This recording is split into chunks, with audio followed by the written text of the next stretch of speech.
And there's a kind of balance between not being defensive, but also not collapsing and crumbling. Oh my God, I can't believe you. Oh my God, you're so right. How could I possibly be so insensitive to you? Oh my God, I'm such a bad person.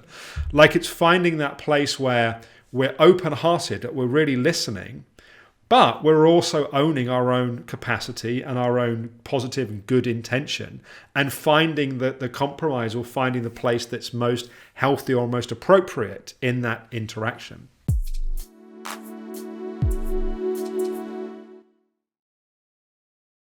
Welcome to this week's Flourishing Friday. And it's in Flourishing Fridays which I'm particularly focused towards those of you working as practitioners. So either working as a practitioner in psychology or functional medicine or nutrition or natural health or whatever it may be. But just trying to provide some guidance and some support for taking care of yourself, but also being effective in your work, flourishing as a practitioner. And this week I wanted to explore why feedback matters. Feedback can be complaints, it can be comments, it can be people that kind of want to give you information that maybe you don't necessarily want to hear. And I think as a practitioner, feedback is one of the most important sources of information to help evolve and improve the work that you are doing. So I wanted to talk a little bit about what kind of how to invite feedback, how to ensure that when you get feedback, you're able to listen to it and not be defensive and be reactive, and perhaps some of the things you might be able to do with the feedback that you get. So I see feedback from clients the same way as really I see feedback from our own body, that our body is giving us information. If we push too hard on the healing journey, for example, it tells us, and we feel depleted or drained or tired. If we push too hard on our clients, then they'll either push back or they'll tend to collapse under the push. If they feel unseen or unheld, or they feel wounded by something we say or we do, that's a little bit like not taking care of our own emotional needs in our body. And there's lots of levels of feedback. There's the kind of very subtle level when you're working with someone that you say something and you can just see or you can feel that it hasn't quite landed, like it hasn't quite hit the mark. And that may be in what someone doesn't say as much as it's in what someone does say. And certainly in psychology work, we talk about sensory acuity, like the ability to have that real subtle attunement in your senses to really see the information and the feedback that's in front of you. It's one of the reasons why I make very minimal notes when I work with people one-on-one. I get detailed questionnaires beforehand, and I write up consultations afterwards. So it's not that I don't do notes. I just think that when you start writing lots of notes, you're missing what's happening in front of you. You have to get good at remembering the things you need to remember. And if there's something really important then that you think you might forget, like a name or a date, then you might write it down. So there's that kind of subtle level of kind of moment-to-moment stuff, right up to, person you're working with is completely disappointed and frustrated and writes a letter of complaint to you.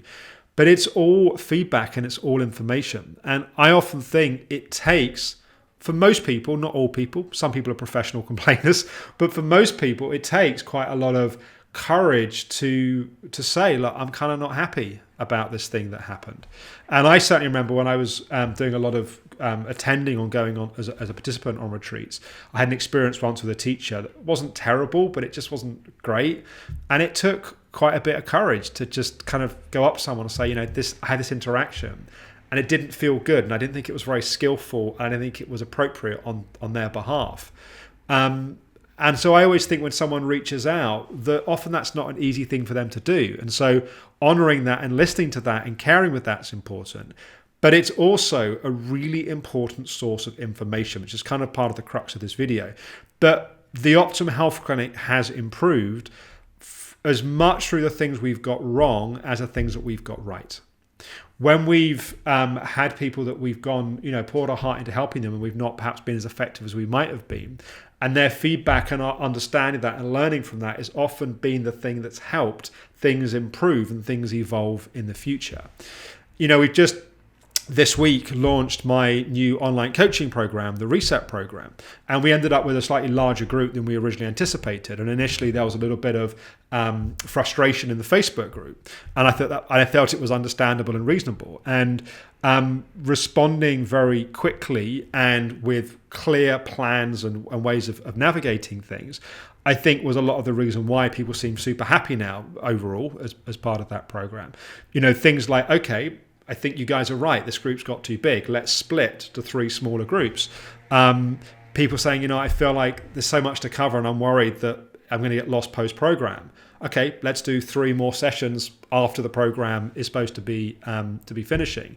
People kind of going, I feel like I've had this module, but I'm not sure what to do. So we're now doing, most days, I'm doing additional kind of videos. So that information is what helps make the program as good as it can be. And that's always been my approach to criticism or to feedback or to people saying, like, hey, this is not what I hoped it was going to be.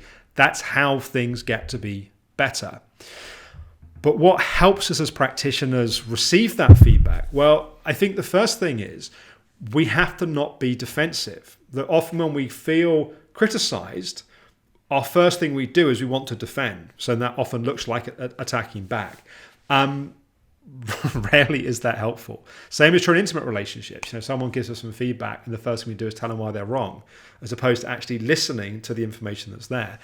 It doesn't mean we always agree. Sometimes someone says something, we think about it and go, I really don't agree with that position. But at least listening and taking the time to do that, I think, is important. And there's a kind of balance between not being defensive, but also not collapsing and crumbling. Go, oh my God, I can't believe you. Oh my God, you're so right. How could I possibly be so insensitive to you? Oh my God, I'm such a bad person. Like, it's finding that place where we're open-hearted, that we're really listening, but we're also owning our own capacity and our own positive and good intention, and finding the compromise or finding the place that's most healthy or most appropriate in that interaction. I think being curious to know what's really going on is a very helpful quality. If we're interested in being right as opposed to having the truth, then we're always going to defend against the truth to make sure we stay in the right. If our commitment is to truth, being a truth seeker, and that's more important than anything else, then we're much more likely to get the evidence which is accurate. And normally, going back from a practitioner point of view, if how you're structuring your practice or your sessions or the way you're doing things has really not worked for one person, there's a good chance it might not have worked for some other people as well. And I sometimes think for every one person that raises an issue, there may be 10 more people that feel the same about that. And that's why you'd be grateful to the person that raises the issue. So yeah, it's meeting with curiosity. It's meeting with an open heart.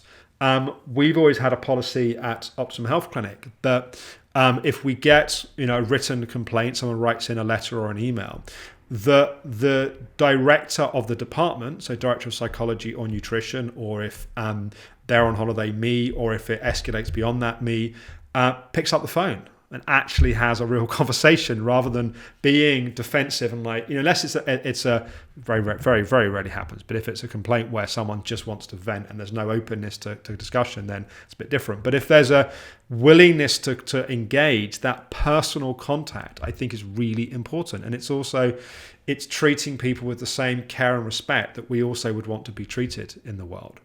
So the reflection here, if you're working as a practitioner, is how can you better encourage more information from the people that you work with? Something that works really well at Optimum Health Clinic is we survey everyone at the end of the in-person, at the end of the complete of our 90-day program. We're also doing surveying as Reset each week to see how people are doing.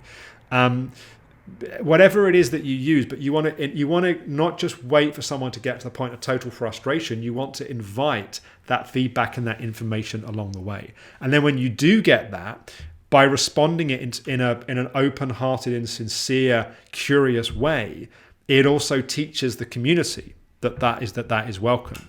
So how can you get more information and feedback? And then how can you act in that in a way which is holding this line between not being defensive and fighting back, but also not just collapsing and, if everything anyone suggested you just immediately went with against your own experience, then you're going to end up in chaos. Then you have to be discerning about, okay, well, I really understand why you feel that way, but actually I have all this other information which has a wider context perhaps, so we can't do this for these reasons, but I wonder if we could do this, which might give you some of what you want, but also works in the wider context.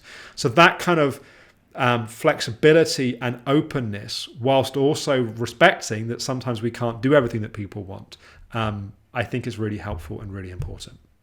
So there's much more we could say on this topic, but hopefully that's just some initial stuff. Feedback's really important. Find ways to invite feedback, meet it with a curious mind and an open heart, and avoid the temptation to defend, but also don't just collapse. Like, hold your own truth and respond from that place of caring and compassion.